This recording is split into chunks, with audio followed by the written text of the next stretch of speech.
Бүгін 15 июндан баштап президенттік талапкерлерді көрсөтүүгө Борбордук шайлоо комиссиясы расмий уруксат берди. Бул жараян 1 августка чейин улантылат. 10 сентябрга чейин талапкерлердин так тизмеси аныкталып бүтөт. Ошондой эле бүгүн Борбордук шайлоо комиссиясы президенттик шайлоонун чыгымын бекитти. Расмий маалыматка ылайык шайлоо өткөрүү каражаты 671 миллион 502 миң сомду түзөт. Акча республикалык бюджеттен бөлүнөт. Ошондой эле талапкерлердин шайлоо алдындагы үгүт иштери да 10 сентябрда башталып 14 октябрда аяктоого тийиш.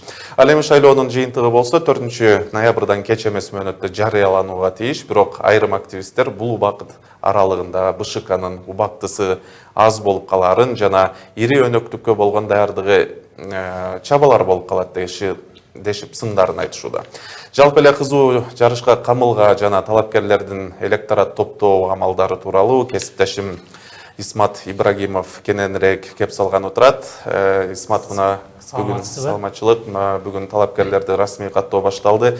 Президент болом деген дымактуу саясатчылар билек түрүнө ишке киришүү кези да келди дегендей. Айтсаңыз, президент болом деген талапкерлерге баш мыйзам боюнча талаптар кандай болмокчу бул сабар? Себеби ушул жылы эле шайлоо мыйзамдарына жаңы толуктоолор киргизилбеди беле? Рахмат Масадык, биздин баш мыйзам боюнча президент болом деген адам 15 жыл бою Кыргызстанда жашаган киши болуш керек. Ал жок дегенде 35-тен 70 жашка чейин жаш курагындагы адам президент болуп шайланат. Ал кыргыз тилин сөзсүз билиши керек. Ал эми бул жылкы айырмачылык болсо башка жылдарга салыштырмалуу.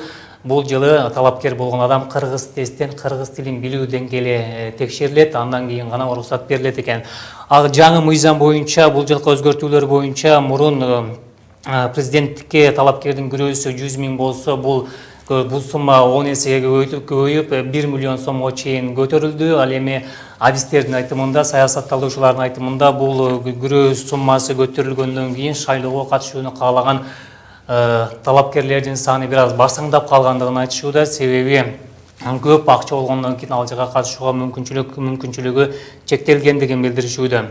Ал эми ага карабай эле буга чейинки эле бүгүнкүгө чейинки эле ошол президент болом деп өзүн жарыялагандар бар. Эске салсак, Республикада Журт партиясынын лидери Өмүрбек Бабанов, эми Ак Шуңкар партиясынын түптөөчүсү Темир Сариев, Өнүгүү Прогресс фракциясынын төрагасы Бакыт Төрөбаевдер шайлоого катышаарын буга чейин расмий жарыя кылган болчу.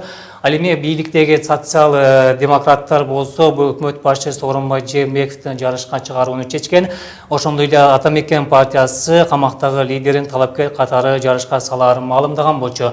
Мындан тышкары парламенттин мурунку спикери Акматбек Келдибеков дагы мен дагы шайлоого катышуу дымагы бар экендигин билдирген эле. Ал эми саясатталуучулардын пикиринде шайлоо өнөктүгү башталбай турса дагы кээ бир ошол талапкерлигин көрсөткөн жарандар электоратты топтоо аракеттерин мындан 2 ай мурун эле башташкандыгын билдирүүдө. Алардын пикиринде мисалга кете турган болсок, Темир Сариев өзүнүн мурунку кесиптештери санаалаштары менен алардын жардамы менен упай топтоого аракет кылса, Өмүрбек Бабанов бизнес чөйрөсүн менен малага келип, ошондой эле социалдык тармактардан жаштардын көңүлүн алууга аракеттерин көрүп жаткандыгын айтышты. Мындан тышкары Бакыт Төрөбаев түштүк жергесине басым жасап жаткан болсо, Сооронбай Жээнбеков бийликтеги кызматкерлердин колдоосуна муктаж экендигин, ушундай мамилелерден улам көрсөтүп жаткандыгын билдиришти. Бул тууралуу саясатталуучу Бекбосун Бөрүбашевдин пикирин уксак. Талапкер келечекте президент болом деген ал өзүнүн электоратын издеп атат да. Мисалы үчүн бул бирөө баягыларга коюп атат, бирөө жаштарга коюп атат, бирөө болсо эски советтик партиялык кызмат иштеген эски элди арасында арлап жүргөндөгү өзүнүн тиги мындай бир басым коюп ошолордун күчү менен президент болом деп атат. Эми бул ар кимдин өзүнүн деңгээлине көз карашына болот да. Мисалы үчүн адамдын электораты анын көз карашына, анын кызыктылыгына ылайыктуу болот. Ушул талапкерлердин күчтүү аракеттеринен улам биз дагы шаар тургундарынан сиз кандай президентти келечекте көргүңүз келет деген суроо салдык эле. Азыр ошол шаардыктардын пикирин уксак. Татыктуу адамдарды да болбойт го. Эми ал жашырынып жатат го деп турам. Эми ал бул шайлоонун аягында ошол президент өзү чыгыш керек. Азыр эми канча 10 чакты кишини президент кылып атышат. сооронбай анан тиги бу бүт эле. Президент достойный президент болобу деген, болобу шайлай алабызбы? Бу Атамбаевден башка президент болуп калса, эмне болуп кетебиз ошол опасный болот да көңүлгө. Элди поддерживать эте турган бир жакшы киши табыш керек. Жаштардан коелу десең, жаштардан подготовить этилген кадрлар жок. Бар, жаштар бар, эми подготовить этиш керек да, опыт керек да. Ишенич деле бар, эми Кудай буйрса жакшы президент келсе, өлкө жакшы болот деп ойлойм. Кудай буйрса. Азыркы президентке деле ишенич бар, эми өтүп баратпайбыз сурагычы. Анан эми жаңы келген президентке дагы Кудай буйрса ийгилик ошо ишеничтин бар, ошо үмүттүн бар ушундай болот азыр. Жашоо болсоң болсун, элибиз өнүгөнүксүн деп эле өлкө боюнча. Ну, бизге, знаете, биз эми критически азыр өзүнүн жумушу менен көргөзмөйүнчө биз аларды оценивать эте албайбыз да, и даже баа бере албайбыз. Биз ошого үмүт кылабыз, чтобы биздин Кыргызстанды көтөрө турган, баардык тараптан көтөрө турган жакшы президент келсин деп. Анан эң негизгиси ушу шайлоо тынч өтүп, адам биздин элибизге, кыргыз элибизге тынчтык болсун деп каалайбыз да, эң негизгиси. Алардан күткөнүбүз эң негизги ушу экономиканы, элдин жашоосун ойлогон, эл үчүн күйүп чыккан президент келсе, эң жакшы болот деп ойлойбуз. Исмат улантериңиз. Азыр бул шаардыктардын пикири болду. Азыр мындан кийинки талапкерлердин мисалы буга чейин жана биз башында айтып өтүп кеткендей, талапкерлердин арасында соттук көйгөйлөрү бар дагы талапкерлер бар болчу.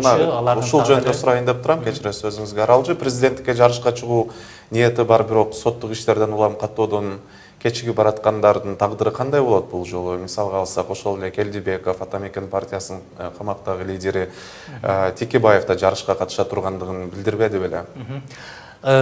Жогорку соттун маалыматы боюнча Акматбек Келдибековдун жанагы соттук иштери 8 ноябрда ошол жылы соңуна чыгат экен. Бул тууралуу кечээ күнкү билдирүүсүндө, Азаттык радиосуна берген билдирүүсүндө Акматбек Келдибеков дагы соттук процесстерге карабай мен шайлоого сөзсүз катышам деген ойлорун айткан болчу. Ал эми кандай бул маселеде шайлоого катышуу укуктары кандай болот дегенде биз юристтерге дагы кайрылып көрдүк. Ал эми бул тууралуу бир аздан кийин орун беребиз. Ал эми Текебаевдин маселеси боюнча айта турган болсок, саясатчынын бүгүнкү күндөгү соттук иштеринде соттун өкүмү чыкпагандыктан сот процесси токтотулса эле ал шайлоого катышууга толук укугу бар экен. Ал эми жалпы эле ушул шайлоо алдындагы соттук көйгөйлөрү бар адамдарга, саясатчыларга ал маселеден чыгуунун башка жолдорун дагы юристтер кеңеш беришет. Азыр юристтин кеңешине кулак салсак.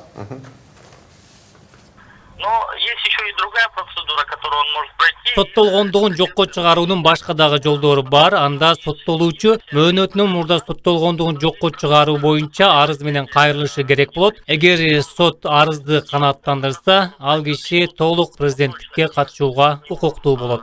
Судимость, то у него появляется...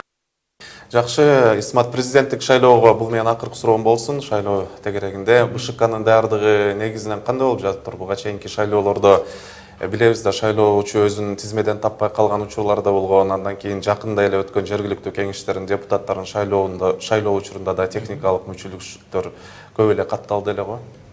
Биз мурдагы жаңы 2 жыл мурун эле парламенттик шайлоогон тууралуу айта турган болсок, ал жерде жаңы система биометрикалык маалыматтарды топтоо жолдору менен өткөрүлгөн болчу. Ал жерде шайлоочуларды каттоо жана өз ордун каттоодон таппай калган көйгөйлөр дагы бар болгон болчу.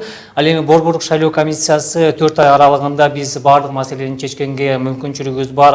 Ошон үчүн шайлоо комиссия ошондой эле аймактык жана мамлекеттик кызматкерлер менен тыгыз иштерди баштадык. Биз 4 айдын ичинде жетишебиз деген ойлорун айтышууда. Ошого карабай укук коргоочулар бүгүнкү күндө дагы ошол биометрикалык маалыматтарга байланыштуу көйгөйлөр чечилбей жаткандыгын, шайлоо процессинде ошол көйгөй дагы деле чоң орчундуу маселе боло тургандыгын билдирүүдө. Бул маселени чечүү максатында жогорку кеңешке дагы кайрылган экен, бирок маселе аягына чейин чыкпай турат экен, ачык бойдон калыптыр. Бүгүнкү күндө көйгөй ошол биометрикалык маалыматтардан болуп жатыптыр. 11 каналынын баяндамачысы Исмат Шайзаков болду. Рахмат айтам.